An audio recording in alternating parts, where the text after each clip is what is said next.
Hi all, so there was a technical glitch in my last lecture and some of the questions जो हम कर रहे थे वो पूरे नहीं हुए थे. So I thought and those questions were really good. So I thought I would make a very short lecture on the questions which I wanted to do with you but I could not because of that glitch. So here we are guys. So this is a recorded lecture and I hope you enjoy the rest of the questions. So this is the question जो हम उस दिन कर रहे थे. So question says evaluate the following sum. So अगर मैं इस तरह का इस क्वेश्चन को हम ऑलरेडी आधा कर चुके थे but again since this is the new video and I'll discuss this question right from the scratch. So evaluate the following sum. G of 1 by 1 plus G of 1 by 2 plus 2 by 2 plus G of 1 by 3 plus 2 by 3 plus 3 by 3. So इसको करना है up to 2013th term. So we need to evaluate this sum. ये कितना सम होगा ये हमें चाहिए. Now what are the observations can we make. हमने उस दिन ऑब्जर्वेशन निकाली थी. द फर्स्ट ऑब्जर्वेशन वाज कि यहां पर डिनोमिनेटर अगर 1 है तो एक ही टर्म है, डिनोमिनेटर अगर 2 है तो 2 टर्म्स है, डिनोमिनेटर अगर 3 है तो बच्चे तो 3 टर्म्स है, डिनोमिनेटर अगर 4 है तो 4 टर्म्स है and so on. So denominator इसके बाद 5 आ गया तो इसी 5 टर्म्स होगी 1/5 प्लस 2/5 प्लस 3/5 प्लस 4/5 प्लस 5/5. उसके बाद डिनोमिनेटर 6 शुरू हो जाएगा तो 6 टर्म्स होंगी and so on. So that is number 1. Number 2 is her denominator के कॉरेस्पॉन्डिंग मुझे एग्जैक्टली प्लस 1 मिल रहा. फॉर एग्जाम्पल डिनोमिनेटर 1 है तो यहां पे एग्जैक्टली प्लस 1 मिला, एक ही टर्म.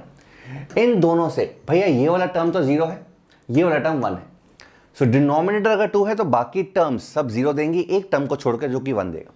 डिनोमिनेटर अगर 3 है तो 3 टर्म्स हैं जिनमें से 2 मुझे 0 दे रही है और एक मुझे 1 दे रहा है. डिनोमिनेटर अगर 4 है तो भैया 3 टर्म्स 0 दे रही है और एक टर्म 1 दे रही है and so on. So every denominator के कॉरेस्पॉन्डिंग मुझे एग्जैक्टली 1 मिल रहा है एंड दैट 1 ऑल्सो मुझे लास्ट टर्म दे रही है, उससे पहले वाली सारी टर्म्स 0 शून्य दे रही है. नाउ द ऑब्जेक्टिव इज कि यार मेरे को ये फाइंड कर लो कि 2013th टर्म के नीचे डिनोमिनेटर पे क्या होगा. बिकॉज अगर डिनोमिनेटर पे सपोज 50 होता है, अगर डिनोमिनेटर 50 होता है तो इसका मतलब 50 मेरा आंसर है, प्रोवाइडेड 50 उसका लास्ट टर्म है. Got it. सो मुझे ये फाइंड करना सबसे पहले कि 2013th टर्म के नीचे क्या होगा. अब वो कैसे फाइंड करेंगे. सो बच्चे डिनोमिनेटर अगर 1 है तो एक ही टर्म, डिनोमिनेटर अगर 2 है तो 2 ही टर्म्स हैं, डिनोमिनेटर अगर 3 है तो 3 टर्म्स हैं basically. So basically third term अगर डिनोमिनेटर 3 है वो कहां पर खत्म हो रहा है, 6th टर्म पे 1 + 2 + 3 टर्म पे. डिनोमिनेटर अगर 4 है तो कितनी टर्म्स होगी यहां से यहां तक 1 + 2 + 3 + 4. सो एक डिनोमिनेटर की एक टर्म, टू डिनोमिनेटर की 2 टर्म्स, 3 डिनोमिनेटर की 3 टर्म्स प्लस 4 डिनोमिनेटर की 4 terms and so on. So अगर डिनोमिनेटर बच्चे k है so up to k can I say this is equal to 2013. तो I need to identify this k कि ये k क्या होने वाला है. सो अगेन 1 से लेके k तक का सम is k into k + 1/2 and this is equal to 2013.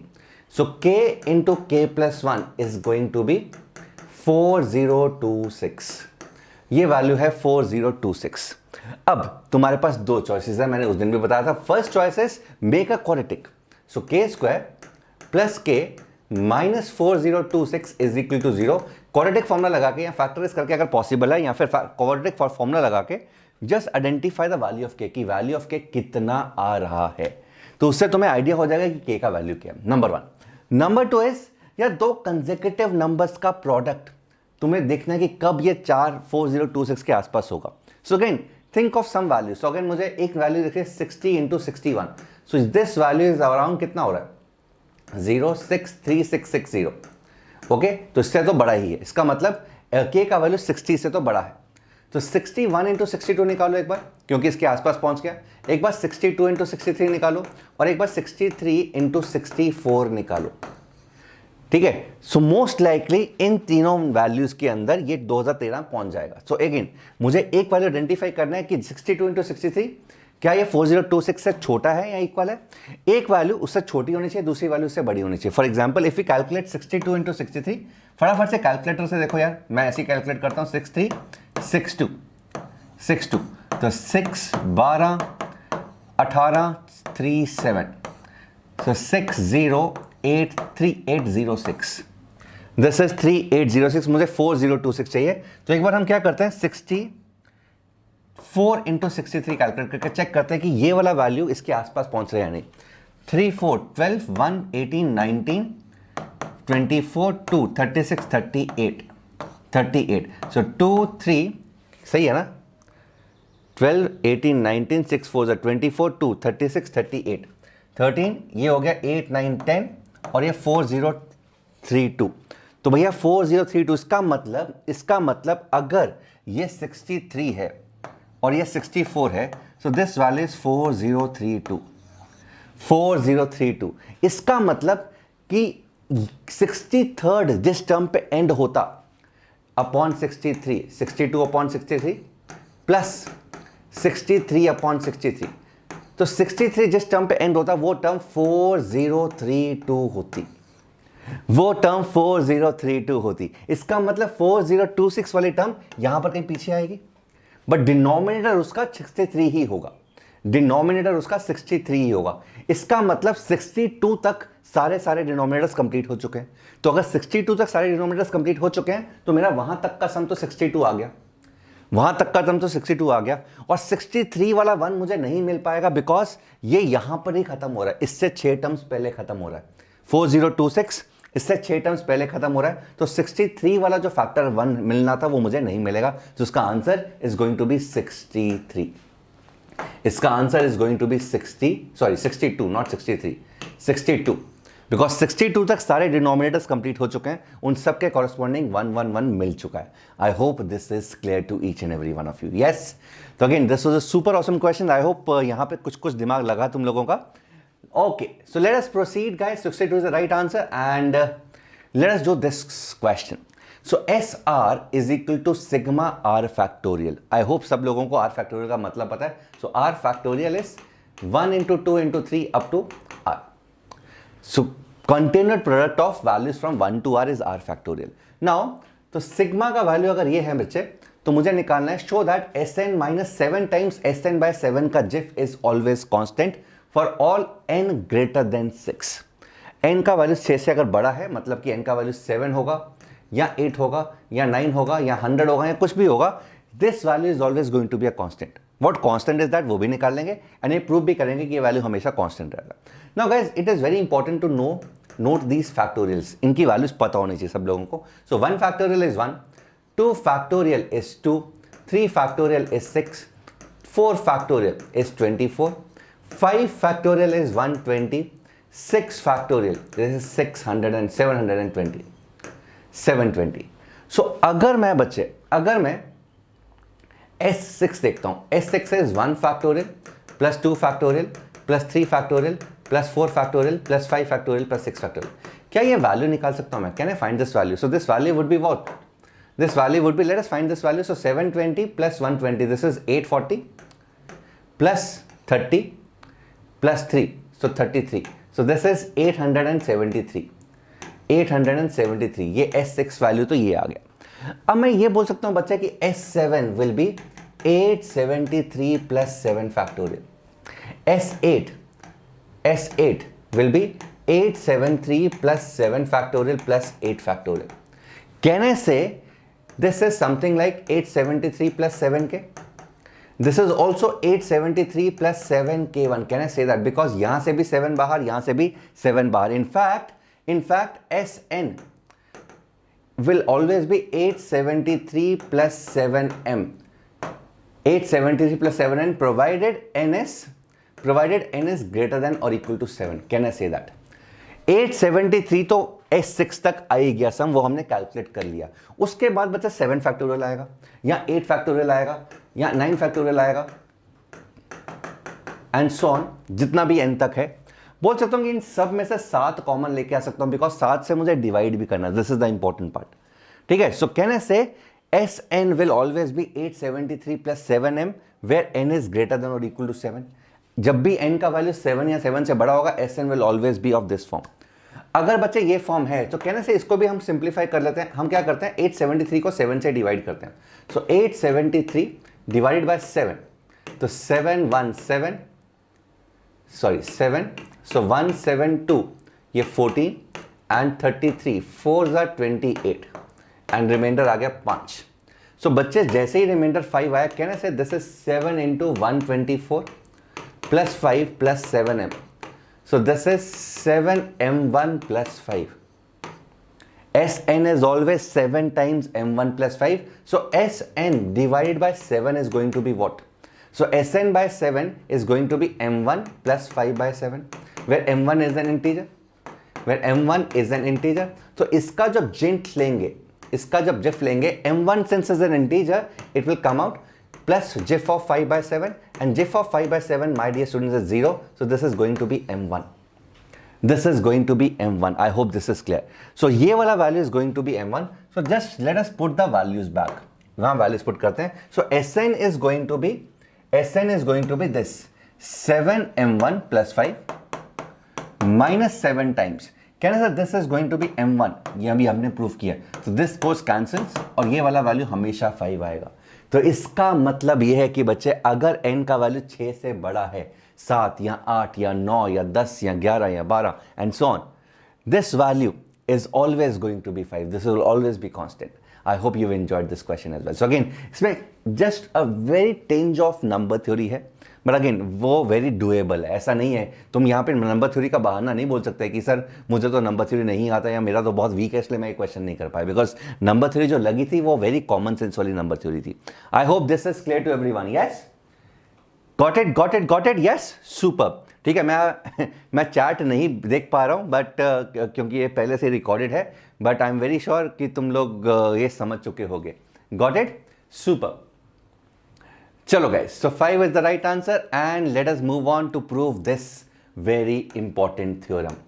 So guys, we need to prove that gif of n plus 1 by 2 plus gif of n plus 2 by 4, gif of n plus 4 by 8 up to gif of n plus n by 16 and so on. चलता रहेगा. कभी ना कभी देखो n अगर constant है ना, यहाँ पे 2, 4, 8, 16, 32, 64 करेगा, कभी ना कभी एक टर्म के बाद वैल्यू जीरो होनी शुरू हो जाएंगी. फॉर एग्जाम्पल अगर n, सपोज अगर n लेट से 129 है, सो 16 एंड सो ऑन, आगे 32 आएगा, फिर 64 आएगा, फिर 128 आएगा, फिर 256 आएगा. कभी ना कभी ऊपर देखो, ऊपर बहुत 4, 8 से बढ़ रहा है, तो कभी ना कभी this value is going to be zero, right. So ऐसा नहीं कि इन्फिनिटी चलता रहेगा. सो बोल रहा है कि यार this value is always going to be and this is what we need to prove. नाउ इसको प्रूव करने के लिए एक हमने इंपॉर्टेंट क्वेश्चन क्लास के दौरान किया था लास्ट सेशन में, if you remember.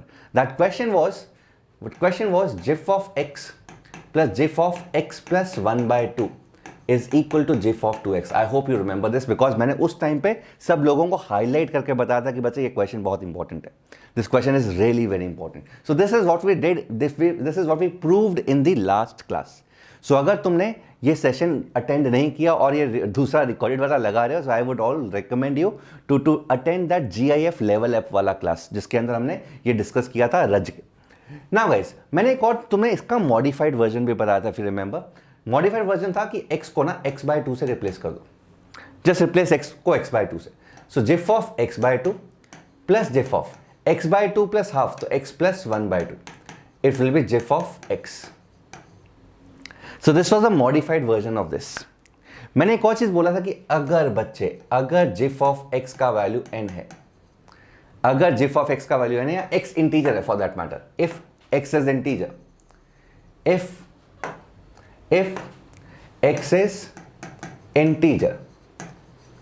Integer n, so can I से x का वैल्यू अगर n है तो ये वाली चीज क्या बन जाएगी, दिस विल बिकम जिंट of n by 2 plus GIF of n plus 1 by 2 is equal to n.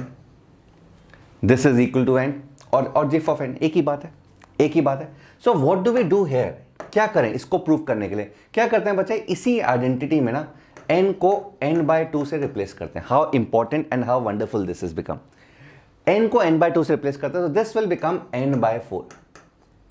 यहां देखो, n को n बाय 2 से रिप्लेस करेंगे तो n by 2 plus 1 upon 2, so this will be n plus 2 upon 4 is going to be GIF of n by 2. ये चीज आ गई, नई चीज. अब देखो दोबारा से इसके अंदर n को n बाय 2 से रिप्लेस कर दो. दोबारा से जैसे ही करेंगे यहां पर n बाय 8 आ जाएगा. यहां पर n को n बाय 2 से रिप्लेस करेंगे तो n by 2 plus 2 by 4, so this is going to be n plus 4 upon 8 is equal to GIF of n by 4 and so on. So जैसे ही बच्चे इन सबको ऐड करेंगे, as we add left hand side and right hand side, कहने से जब add करेंगे ये वाला portion will get cancel out, this portion gets cancel out, this portion gets cancel out, तो बचा क्या? बचा एग्जैक्टली ये चीज जो हमें प्रूव करना है, GIF of n plus 1 by 2 plus GIF of n plus 2 by 4 plus GIF of n plus 4 by 8 and so on will be equal to GIF of n, which is actually equal to n. Which is actually equal to n. So how elegant this solution was. Again, ये वाला solution, ये वाला property is a very important property जो कि ज़्यादातर RMO की books में दिया होता है एंड तुम्हें प्रूव करने को बोलते हैं, एंड जहाँ भी अगर तुम अच्छा RMO का प्रैक्टिस कर रहे हो या प्रिपरेशन कर रहे हो, ये क्वेश्चन जरूर करवाया जाएगा, ठीक है. सो इसके बहुत सारे डिफरेंट प्रूफ्स हैं. This can be proved by so many different ways, but this is one elegant method by which you can prove this. I hope this is clear. So इसका बेसिक आइडेंटिटी बच्चों ये है. This is the basic identity. GIF of x plus GIF of x plus half is always going to be equal to GIF of 2x. True for everything. Got it? I hope this is clear. And इसका एक और important चीज़ है बच्चे, वो ये है कि इसकी एक जनरल प्रॉपर्टी होती है that GIF of x plus GIF of x plus 1 by n plus GIF of x plus 2 by n, GIF of x plus 2 by n and so on. एक और प्रॉपर्टी मैं यहाँ पे लिख देता हूँ तुम लोगों के लिए, and so on up to GIF of x plus n minus 1 upon n is equal to GIF of nx. तो इसमें जब मैं n को 2 पुट करता हूँ तो ये वाली प्रॉपर्टी बन रही है, एंड इसको हमने अलग से वैसे ही प्रूव कर दिया. सो this is general property. n को 2 पुट करोगे तो ये वाली प्रॉपर्टी बनेगी. इसको हमने वैसे अलग से भी प्रूव कर दिया था. So again this is one property which you can remember, and ये again this is also important for JEE. ये वाली प्रॉपर्टी बच्चे जेई के लिए भी बहुत इंपॉर्टेंट है. जेई की में जो भी बच्चे 11th एंड 12th के अंदर है एंड अगर फंक्शंस कर लिया है तो ये वाली प्रॉपर्टी तुम्हें करवाई होगी. I am very sure. Got it? So this is very important for JEE as well. I hope this is clear to everyone. Yes? Super. Now guys, let us do this. So this is one question which has been taken from Chinese Olympiad. I don't want to, मेरे को इतना अच्छा लगता नहीं है, but again, कुछ question such में काफ़ी अच्छे होते हैं, so कर लेने चाहिए. So find the last 2 digits of the number 10 to the power 93 upon 10 to the power 31 plus 3 का GIF. So write down the tens digit first and followed by the unit digit. So this was the question which was actually asked in one of the Chinese Olympiads. So last 2 digits of this. So how do we do this? So 10 to the power 93 upon 10 to the power 31 plus 3 का GIF निकालना है हमें. So किस तरीके से करेंगे? अब ज़्यादातर बच्चे ना सोच में पड़ जाएंगे, सर क्या करें? What do we do? जो इंटेलिजेंट हैं, जो हौसला रखेंगे, पेशेंस रखेंगे, वो समझेंगे that there is a relation between 31 and 93. 31 into 3 is 93. So this is the observation that is to be made. So क्या करें बच्चे? अभी ना मेरे को डर लग रहा है थोड़ा सा. 10 to the power 31, 10 to the power 93 बहुत बड़े बड़े नंबर्स लग रहे हैं. So what we do is 10 to the power 31 को ना थोड़ी देर के लिए टी मान लो. So we know that this is an integer and this is the very big integer followed by 31 zeros and all. So what does this become? क्या बना ये? So this becomes t cube divided by t plus 3. इसका GIF and the objective is to find the last 2 digits. आखिरी के 2 digits निकालने. अब क्या करें यार? t plus 3 नीचे है, ऊपर t क्यूब है, तो बहुत ऑब्वियस ही बात है. तो हम क्या करते हैं यहाँ पे 3 क्यूब ऐड करते हैं एंड 3 क्यूब सब्ट्रैक्ट कर देते हैं. Let us add 3 cube subtract 3 cube. So t plus 3. So t cube ऐड कर दिया, t क्यूब सब्ट्रैक्ट कर दिया. So a cube plus b cube, if you remember, ये बच्चा तो बच्चे 8वीं क्लास में फॉर्मूला बताया जाता है, शायद उससे भी पहले. a plus B A square minus A B plus B square. I hope you all remember this. तो यहां पर क्या करेंगे? अलग कर देते हैं. So T cube plus 3 cube अलग upon T plus 3 minus 27 upon T plus 3. So minus 27 upon T plus 3. So this is become. अब क्या करेंगे? सिंस मेरे को पता है कि यार a cube plus B cube में अगर फॉर्मूला लगेगा तो a प्लस बी तो खत्म हो जाएगा, तो बचेगा क्या? बचेगा सिर्फ ये बचेगा T square minus 3t, T square minus 3t plus 9 minus 27 upon T plus 3. So this is what we got. I hope this is clear, because यहां पर तुमने फॉर्मूला लगा दिया. कौन सा? T plus 3 a plus B into A square minus A B plus B square. तो divided by T plus 3 है, तो ये कैंसिल होके सिर्फ ये चीज बच गई. ठीक है? सो pretty clear. Now my dear students, t is an integer, so t square will be an integer, 3t will be an integer, 9 will be an integer, और हमें पता है कि GIF of x plus n is equal to GIF of x plus n. Integer है plus और minus में वो बाहर निकल जाता, तो इंटीजर प्लस में है बाहर निकाल दो। So t square minus 3t plus 9 plus minus 27 upon T plus 3, ये एज इट इज बाहर निकल गया, एज इट इज बाहर निकल गया। सो this is what it is now. Now guys if you look at this number, so minus 27, ध्यान से देखो t का वैल्यू, देखो t का वैल्यू कितना है 10 to the power 31, so 10 to the power 31 plus 3 this number. अब अच्छा ऊपर ना माइनस साइन को हटा दो भी, ऊपर एक 27 एक 2 डिजिट नंबर है, नीचे एक बहुत बड़ा नंबर है। सो मैं डिवाइड करूंगा, अगर माइनस साइन हटा देता हूं डिवाइड करूंगा, सो कहने से this will be a very small number but with a negative sign, so this will be something like minus 0.0000 something, but some number कुछ होगा but with a negative sign. So अगर बच्चे zero से हल्का सा छोटा नंबर है, GIF में जीरो से हल्का सा छोटा नंबर है, 0 -1 हल्का सा छोटा, उसका GIF is -1। Do you all agree? So इसका GIF this value is going to be -1। So ये वैल्यू कितना बन जाएगा, t square minus 3t plus 9 - 1, so it will be plus 8 so t into t minus 3 plus 8, so t into t minus 3 plus 8, and यहां पर बच्चे हमारा answer आ चुका है, हमारा आंसर आ चुका है। So if we put the value of t back, t का वैल्यू वापस रखते हैं। सो t का वैल्यू कितना बचा, 10 to the power 31, 10 to the power 31 minus 3 plus 8 plus, look at this भैया, 10 टू द पावर 31 माइनस 3 कुछ भी हो मुझे फर्क नहीं पड़ता, but into 10 to the power 31 है, मतलब ये जो भी नंबर होगा ना उसके बाद 31 जीरोज होंगे, 31 जीरोज होंगे, और लास्ट में 8 ऐड भी करना है। सो बोल सकता हूं कि लास्ट के 2 डिजिट्स तो it is going to be 08 only, last के 2 digits going to be 0, in fact last के 3 digits are going to be 00, last के 4 digits are also going to be, कुछ भी पूछते रहो, एटलीस्ट 31 लास्ट के 31 डिजिट्स तो is going to be 0000000 up to 8। I hope this is clear. So this is again a super question जिसके अंदर हल्का सा कुछ प्रॉपर्टीज लगानी पड़नी थी। Some of the important properties जो हमने लगाई है, GIF of X plus N is GIF of X plus N, ये पता होना चाहिए कि अगर नंबर 0 से हल्का सा छोटा उसका GIF is going to be -1, उसके बाद तो यार AQ प्लस BQ वाला प्रॉपर्टी था। So I hope this is clear to each and every one of you. Again a very super question, ठीक है। सो अगेन जिफ के ना ओलंपियाड्स के अंदर जिफ के बहुत ही बेसिक क्वेश्चंस आते हैं, ठीक है। तो ज़्यादा यहाँ पे जिफ की प्रॉपर्टीज एज सच यूज नहीं हुई, जिफ की जो हार्डकोर प्रॉपर्टीज हमने लास्ट क्लास के अंदर की थी, लास्ट स्लाइड के अंदर की थी, कहीं मैं वो यूज नहीं कर रहा, राइट। सो जिफ के बहुत बेसिक क्वेश्चन, हल्का सा साइड वाला एंगल जिफ का, तो अगेन इसके लिए हम लोगों को तैयार रहना। So I hope this is clear. So 08 last 2 digits. All right guys, so again that is it guys, and there were 2 questions which I wanted to give you as homework. Again वो तुम्हारा अभी भी homework ही रहेगा। So the first question is exactly on the similar lines. So this is a question from a very prestigious examination, Putnam का है, and 86 year में आया था। So this is the question, again similar type. So what you need to do is again same चीज, 10 to the power 100 को t, 10 to the power 100 को T, and again यहाँ पर देखो किस तरीके से मैं इसका यूनिट डिजिट निकाल सकता हूँ। You need to do the calculations yourself.